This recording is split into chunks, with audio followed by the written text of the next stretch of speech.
നമ്മൾ മാതള നാരങ്ങ എന്ന് പറയുന്നത് എൻ്റെ വീട്ടിൽ കുറേ ഉണ്ടായിട്ടുണ്ടായിരുന്നു. കുറേ ഉണ്ടായിട്ട് കുറേ കെട്ടുപോയി. നല്ല മഴയല്ലായിരുന്നു ആ സമയത്ത്, കുറേ കെട്ടുപോയി. അതിൽ നിന്ന് ഒരു നല്ലൊരു വലിയ പഴുത്ത നാരങ്ങ ഉണ്ടായിരുന്നു. അതെന്തായാലും പറിച്ച് കുറച്ചൊരു കഷ്ണം എടുത്ത് കറി വെക്കാമെന്ന് ഞാൻ വിചാരിച്ചു. അതിന് വേണ്ടി ഒന്ന് വലിയത് ഞാൻ പറിച്ചെടുത്ത് കുറേ കഷ്ണമാക്കി, ചെറിയ കഷ്ണങ്ങൾ അപ്പുറത്ത് അയൽവക്കത്തുള്ള വീടുകളിലെല്ലാം കൊടുത്ത് അതിൻ്റെ ചെറിയ പീസാണ് ഞാനെടുത്ത് വെക്കാൻ നോക്കുന്നത്. അതിന് വേണ്ടി ഞാനത് മുറിച്ച് ചെറിയ കഷ്ണങ്ങളാക്കിയിട്ട് അതിൻ്റെ അകത്ത് കൂട്ടാൻ വേണ്ടി 2 പച്ചപ്പറങ്കി മുറിച്ചിട്ടു, 2-3 പച്ചപ്പറങ്കി മുറിച്ചിട്ടു. വെളുത്തുള്ളിയും കൂടെ വൃത്തിയാക്കി അതിൻ്റെ കൂടെ ഇടാൻ വേണ്ടിയിട്ട് റെഡിയാക്കി വെച്ചു. അത് കുറച്ച് നമ്മൾ ചെറിയ പീസേ വേണ്ടു. നമുക്കൊരു വീട്ടിലേക്കെല്ലാം ആവശ്യത്തിന് വെക്കുമ്പം ചെറിയൊരു കഷ്ണം മാത്രമേ വേണ്ടൂ, കൂടുതലൊന്നും വേണ്ട. അത് വെച്ചാൽ ഒരുപാടുണ്ടാവും കറി. അതിന് വേണ്ടി ഞാൻ കുറച്ച് തേങ്ങാക്കൊത്തും റെഡിയാക്കി വെച്ചു. അതിന് ശേഷം ഒരു ചീനച്ചട്ടി അടുപ്പത്ത് വെച്ചിട്ട് കുറച്ച് മുളക് അതിൻ്റെ അകത്തിട്ട് അതൊന്ന് നല്ലപോലെ വറുത്ത് മൂപ്പിച്ച ശേഷം നമ്മൾ മുറിച്ച് വെച്ച നാരങ്ങയിലിട്ടിട്ട് കുറച്ച് ഉപ്പിട്ട് നല്ലപോലെ അത് മിക്സാക്കി ഇതുപോലെ ഇളക്കി റെഡിയാക്കി അവിടെ വെച്ചു.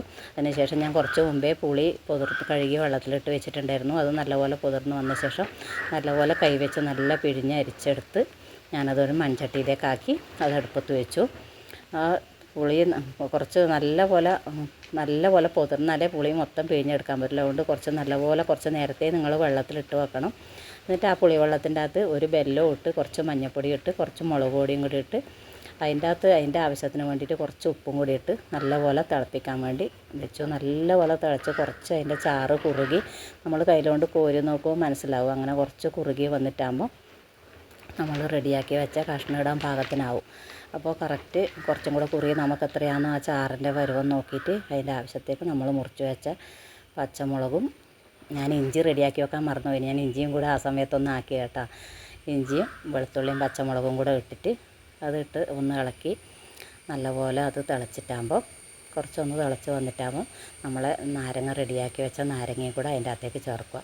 അതും ചേർത്ത് ഒന്ന് നല്ലപോലെ ഇളക്കി കറക്റ്റ് ഉപ്പ് വരുമല്ലോ ഒന്ന് നോക്കുക. നമ്മളെ ചാറ് നമ്മളെ ആവശ്യത്തിന് കുറുകി വന്നിട്ടുണ്ടോ എന്ന് നോക്കി കുറച്ച് കറിവേപ്പിലയിട്ട് നല്ലപോലെ തിളപ്പിച്ചിട്ടാകുമ്പോൾ അത്രയേ ഉള്ളൂ. സിമ്പിളായിട്ട് നമുക്ക് ഉണ്ടാക്കാൻ പറ്റുന്ന കറിയാണ്.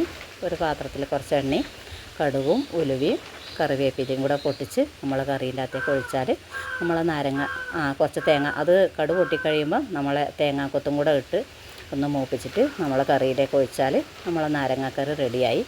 ഇതുപോലെ എന്നിട്ട് നല്ലപോലെ ഒന്ന് കയ്യിൽ വെച്ച് ഇളക്കിയിട്ട് ഒന്ന് കുറച്ച് സമയം ഒരു 1/4 മണിക്കൂർ 20 മിനിറ്റ് പോലെ ഒന്ന് അടച്ച് വെക്കണം. കംപ്ലീറ്റ് അടച്ച് വെക്കണം. എന്ന് വെച്ചാൽ കംപ്ലീറ്റ് നാരങ്ങ വെന്ത് ചെയ്യാണ്ട് നമ്മൾ വാങ്ങി വെക്കണം.